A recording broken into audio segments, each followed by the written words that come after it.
Welcome to The Explainer. Today, we're diving into a fascinating historical puzzle and completely reframing two ancient texts that honestly have been widely misunderstood for centuries. If you've ever felt like life is just this frustrating, repetitive loop, or if you've wondered how ancient wisdom could possibly speak to your modern day-to-day struggles, well, you are in exactly the right place. We're looking at Ecclesiastes and Song of Songs. Okay, let's dive right into this. What if the most pessimistic text in history is actually about enjoying life?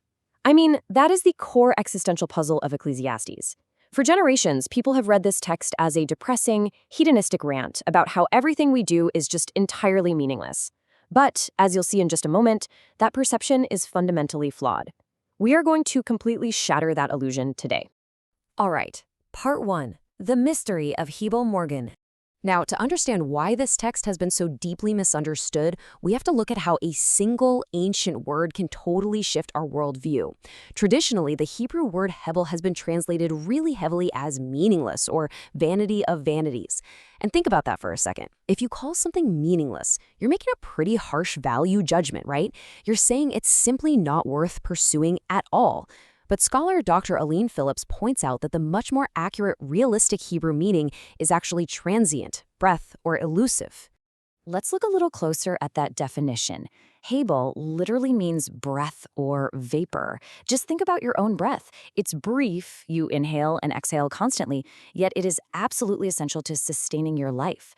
So when the author of Ecclesiastes calls our human pursuits Hebel, he isn't saying they have no value. Actually, think of the tragic biblical figure Abel, whose name in Hebrew is literally Hevel. His life wasn't meaningless at all. It was profoundly meaningful, but it was tragically cut short by death. And that's the real frustration the author is expressing here. The things we value so deeply are incredibly meaningful, but they're just so fleeting. Which brings us to Section 2, the ultimate reality check. Let's get into the mind of the author, Kohelet, and his totally unfiltered observations about living in a fallen world. He calls it life under the sun, meaning, life down here on Earth. And he points out that with much wisdom comes much pain and anger. When you really open your eyes to the world's deep injustices, it hurts. He notes that all our human pursuits, our modern obsessions with building wealth, getting top grades, chasing status, they're completely fleeting. Even chasing pure pleasure is totally transient. And then there's the great leveler, death. It comes for everyone, the wise and the foolish, without any discrimination. Living in a world full of prevalent injustice feels like a fruitless striving. It's literally like trying to catch leaves blowing in the wind, deeply frustrating and totally elusive. And this brilliantly illustrates exactly how inescapable this mortal reality is. In Chapter 12, Kohelet uses this heartbreaking poetry to describe the process of getting older. But when you map these poetic metaphors to their literal meanings, you get this amazing aha moment. The keepers of the house trembling, that actually means human limbs failing or stooping with age. The grinders ceasing is the literal loss of teeth. The windows growing dim represents failing eyesight. And the doors to the street being closed signifies deafness slowly setting in. It's the literal, physical dissolution of the body wrapped in this incredibly beautiful poetry. The poem goes on to describe the silver cord severing and the golden bowl breaking, these fragile, beautiful symbols of a human life finally giving way. It describes death almost like a slow nibbling away of the human body, until finally, the dust returns to the ground from which it came. This is a direct, undeniable echo of the curse from Genesis 3. It's a stark, heavy reality check about our own mortality. But here is where things pivot. Section 3, Finding Joy in Transience. Because, listen, this explainer does not end in the grave, and neither does Kohelet's wisdom. Despite the pain and the brevity of life, God provides incredible, tangible gifts right in the middle of it. He gives us the perception of stability and continuity, even in a chaotic world. There's a beautiful season and a time for everything under heaven. God has also set eternity in the hearts of humankind, that deep, unshakable compulsion we all have to seek meaning beyond our finite lives. And crucially, we're meant to find deep satisfaction in our daily work, in our food, and in the warmth of human relationships. As Kohelet famously notes, two are better than one.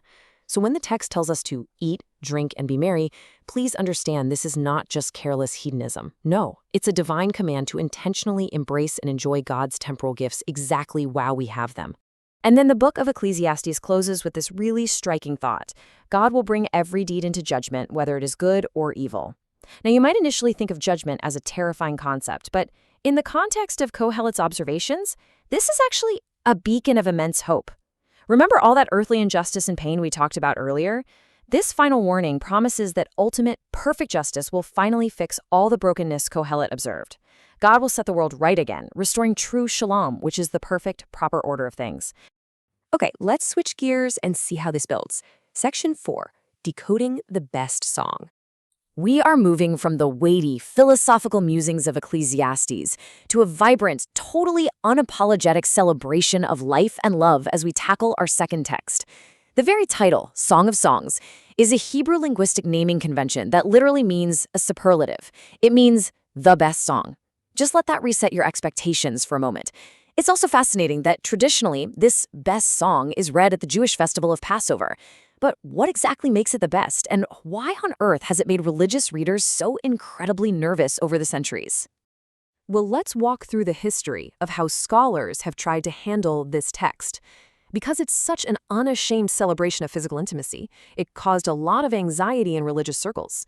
For centuries, the go-to approach was strictly allegorical, reading it merely as a safe, spiritual metaphor for God's love for Israel or Christ's love for the church. Later on, some folks viewed it as a ritual drama, seeing it as expressions of cultic worship reflecting surrounding ancient cultures. But today, the clear academic consensus lands on a third interpretation: exquisite love poetry. It's viewed as a pure, unfiltered celebration of human sexuality and intimacy. Which leads us to our final point, Section 5, a return to Eden.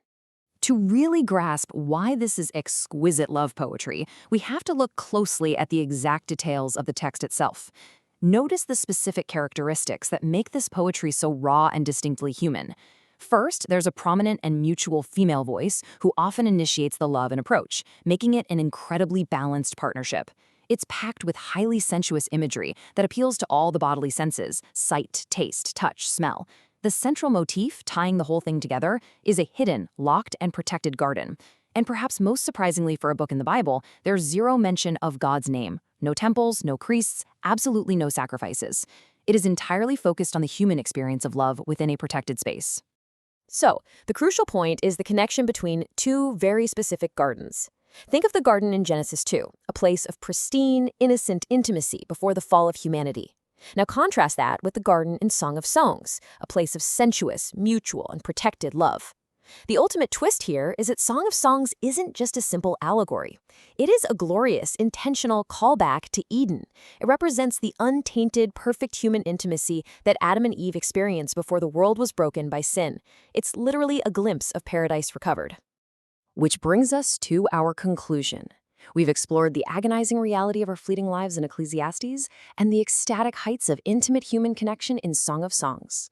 Both of these texts expertly show us that while life is brief, it is packed with profound meaning and divine gifts just waiting to be embraced. So I want to leave you with a provocative question to carry with you today.